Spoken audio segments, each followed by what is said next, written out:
Welcome to Habeas Treasures, where I try to decipher this book, There's Treasure Inside by Jon Collins-Black, in order to find one of the 5 hidden treasures. On today's episode, I'm going to continue my breakdown of the Pokemon box and discuss a new perspective on why there appears to be a hidden MewTwo in the purple image at the end of the chapter.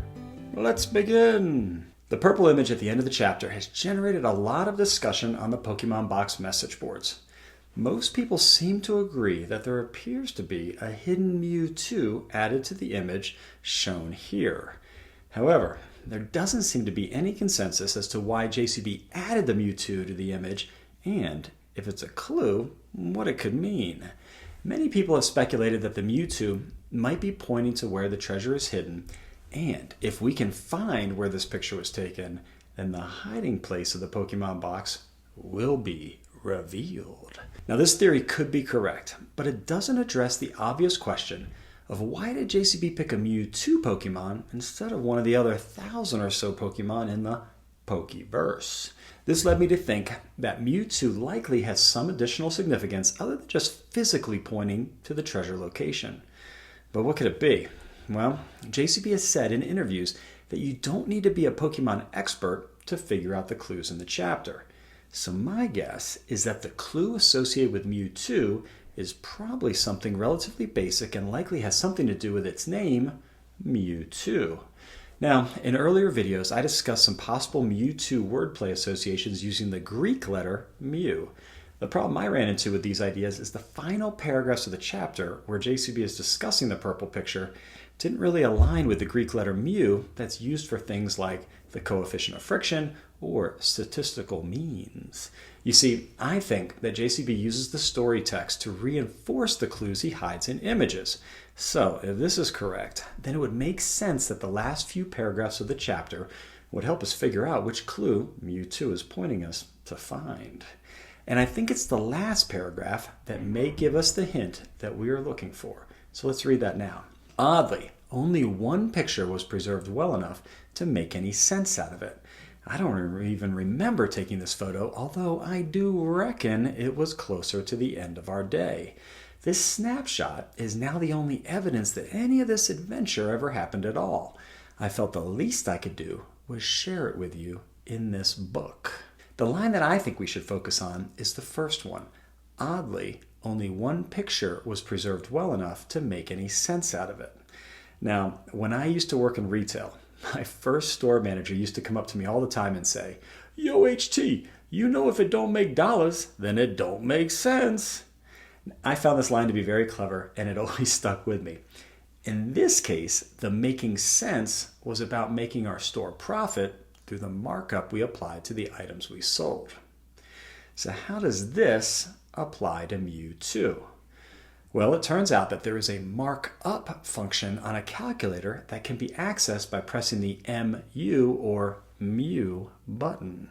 This allows you to calculate the selling price of an item to make the profit you desire. So this led me to wonder if the Mew in MewTwo might be a clue directing us to the markup or Mew function on a calculator.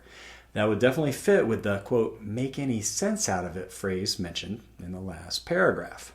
But then that leaves us still with the 2 in MewTwo. What could that mean? Well, I think it could be a clue pointing us to Twain, as in Mark Twain, the famous American author. And here's why. In my research, I discovered that Samuel Clemens took on the name Mark Twain as an homage to his riverboat piloting career. Mark Twain was something a riverboat leadsman would call out to signify that the water was 2 fathoms deep and therefore safe to sail through. Twain is another word for 2. So MewTwo could be a clue pointing us to mark up Twain.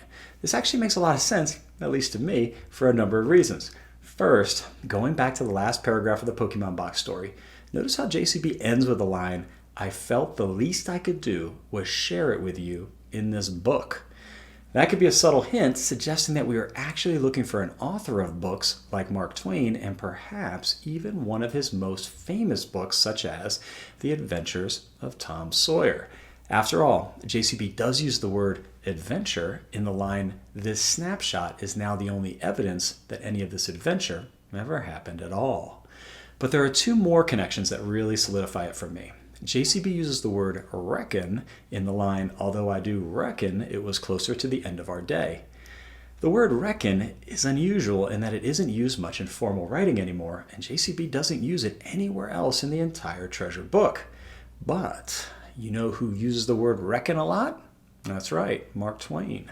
I suggest downloading a free e-copy of The Adventures of Tom Sawyer on your phone or Kindle and do a search for the word reckon. I found Mark Twain used it 77 times in that single book alone. And finally, this might just be a coincidence, but once you have downloaded The Adventures of Tom Sawyer, go to chapter 25, the same chapter number as the Pokemon Box chapter, and read the first paragraph. Here, let's do that now. There comes a time in every rightly constructed boy's life when he has a raging desire to go somewhere and dig for hidden treasure. In this chapter, Mark Twain writes about Tom Sawyer and Huck Finn going off and trying to find hidden treasure. Now, how cool would it be if JCB is using a classic American novel like The Adventures of Tom Sawyer to give us hints on where or even how to find the Pokemon box? Again, who knows? Okay, but I know what you must be thinking. Yo, HT, if MewTwo is Mark Twain, then how does knowing this help us find the treasure? It's a good question. Well, Mark Twain was born in Missouri and is one of its most famous natives. In fact, there's a Mark Twain National Forest in Missouri, and it happens to have its headquarters just off old Route 66 in Rolla, Missouri.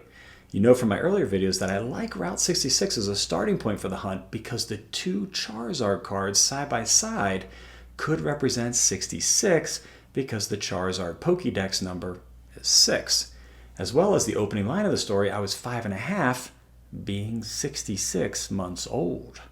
And Rolla, where the Mark Twain National Forest headquarters is located, is nicknamed the, quote, middle of everywhere, which seems like a good place to start. In fact, the headquarters for the Mark Twain National Forest are right next to the Missouri National Guard Recruiting Center. Could be the perfect place to recruit a Froakie for a trip to hide the treasure. Anyway, that's all I've got for today's video. Hope you enjoyed it and that it helps you with your hunt.